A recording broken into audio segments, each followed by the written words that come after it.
దోషాలు పోవాలంటే ఏం చేయాలో మీకు తెలుసా?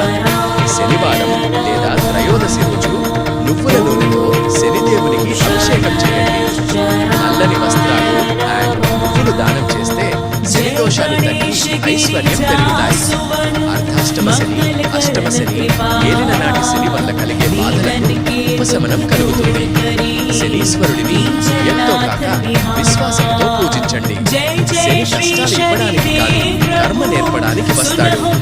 శక్తివంతమైన శని మంత్రం, శని మూల మంత్రం ఓం శం శనిశ్చరాయ నమః. శని గాయత్రి మంత్రం ఓం ఖగధ్వజాయ విద్మహే ఖడ్గహస్తాయ ధీమహి తన్నో మందః ప్రచోదయాత్. శని శాంతి మంత్రం ఓం హ్రాం హ్రీం హ్రౌం సహా శనైశ్వరాయ నమః. कर्मे कदा शूल कुठारा बल विच करे अरनि संहारा पिंगल विश्व